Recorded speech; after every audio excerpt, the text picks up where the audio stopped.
But anyway, after the show, I changed my PIN codes, and I had an issue on one of my phones, and ended up going into T-Mobile again. But we'll talk about that as we get further into the show. So anyway, go ahead, Win. I'm sorry to interrupt you. No, that's all right. It's perfect. Like this is just I want the same disclaimer for me. This is just my opinions, and it's no way that I state that this is, you must do. This is just my opinions. Right. So, Our suggestions, maybe. suggestion. Yeah. So there's a way that you can protect your phone from SIM swapping. Okay, it's number one is first and foremost, use unique password. And I know a lot of people don't like it. Use the 4 digit, 8. Use at least 8 digits. Okay. Me myself, I use 12. And this is on your passcode that comes up on your phone, like Well, when you, or are you talking about I'm in talking general? about no. I'm talking about no. That's your phone, correct? Right. When you log into your phone, or you log into iTunes, for example, use a long password. Oh, so your Apple ID. Yeah, yeah, Yeah, So, yeah. or any password. Yeah. Use at least 8. Complicated. Don't use pass 1, 2, 3, 4. Because I still know a lot of people still write it down on their next Oh to the yeah, I computer. know. Or It's post it ridiculous. on the Just screen. post it somewhere. on Yeah. the screen. Yeah. Or use a password management software. Okay, so that's going to be part of the not this time, not this time, but next time. Good. I Let's do a explain show how on that. I about like password management. That's another thing. Yeah. But to secure your account, use a strong password, and then use enable two-factor authentication. Two-factor authentication means that it's like when you type in your password, then the phone or the bank send you the code, okay, the secondary code. Anything help, any numbers, any type of two-factor authentication will help, okay. Then we also use the tool like Google Apps authentication that give you a digit number. That digit number always change. That's another one, but we delve into that next time also too. Yeah. Okay. I just logged into my Google Voice account so I could see any text that Nice. we might get. By the way, if you want to send us a question real time or later in the week, you can send it to 713-581-0195. And if it's relevant to today's content, or even if it's not, we're going to respond to you. It's just we may not do it on air unless it's today, for instance, a question about SIM swapping, or we're also going to talk about a massive data breach that occurred this past week. Seems like every week now we see something that's major that impacts a lot of people. In this case, I believe it was 2.6 billion people that might be affected around the world. So that's going to be our next topic, and we're going to delve into that. Okay, but let's move on PIN swapping. I've got some questions, or SIM card swapping. I'm sorry. So the first one, secure your account. The second is limit sharing your personal information. Limit sharing your personal information. I repeated this, like your phone number, your birthday, your address, especially on social media. You know what? Just stay away from social media. Problem solved. And then avoid answering security questions truthfully when the answer are easily discoverable, like your mother maiden name, comma. Yeah. Use made up answer instead you can remember. You talk about not sharing your security information.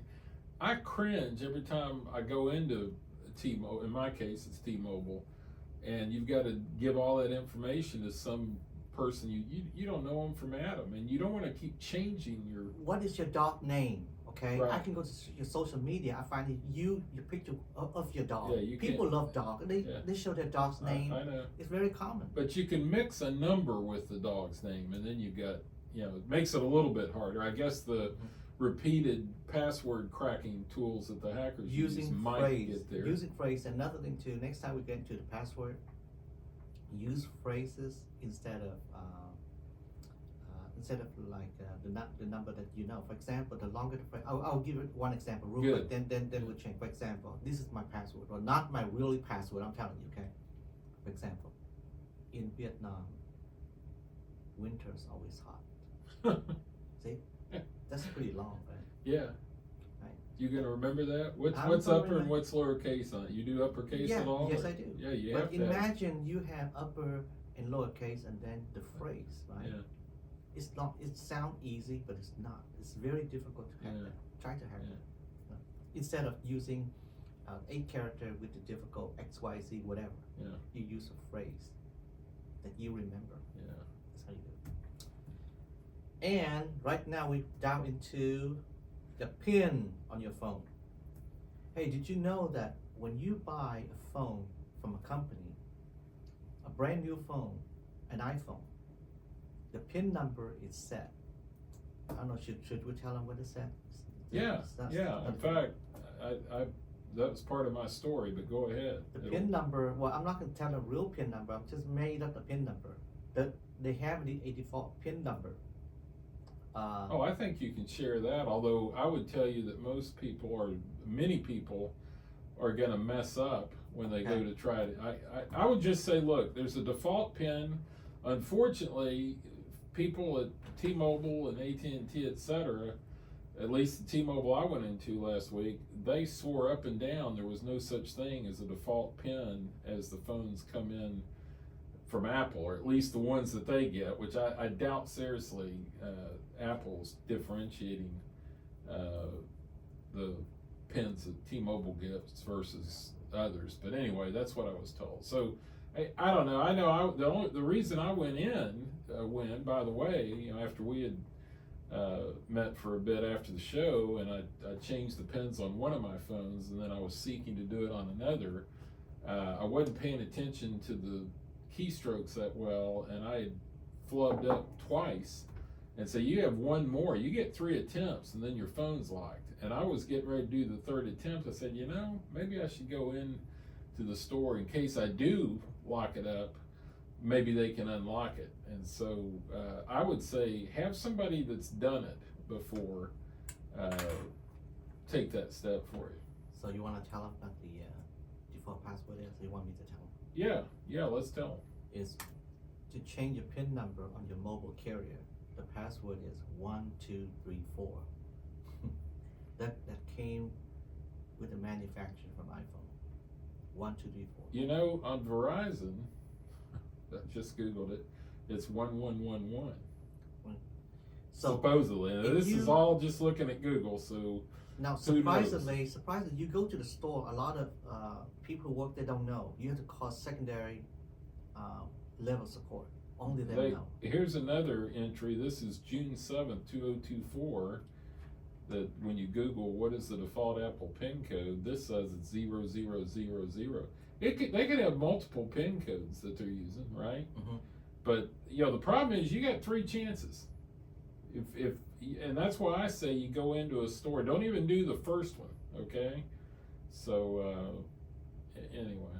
But mine is, T-Mobile is 1234. But when you go to store, most like people who work there don't even know. You have to call Yeah. second level support. Yeah. No problem. That's how I find out. Yeah. And the 4th, be alert for phishing attack. That's transfer your phone number to SIM card. This can prevent an unauthorized chain. Somebody can call you and say, I'm with T-Mobile or AT&T, right? Be careful. Just hang up and call back. Yeah. Okay. 611, right? Yeah. In the U.S. Well, 611 is in is that for T-Mobile? That's what I have. I don't know what That's what AT&T is. What about use. AT&T? Yeah. AT&T. 611's T-Mobile. I'm sorry. Now, if it happened, let me tell you, this is important. Take action if it's compromised. Let's just say it happened to you, right? And it's happening, and a lot of people panic, right? They don't know what to do. They froze. If you suspect you are the victim of a SIM swapping, immediately contact your carrier. Use another phone. Consider reporting incident to Federal Trade Commission. Use another phone and call your provider and have them shut it down immediately. Hey, listen, let's do this. I notice we're a little bit past our normal break time. Let's go ahead and take a break, and we will circle back momentarily with more of this week's Be a Planner Show with Nathan Ross. It's Cyber Security Sunday.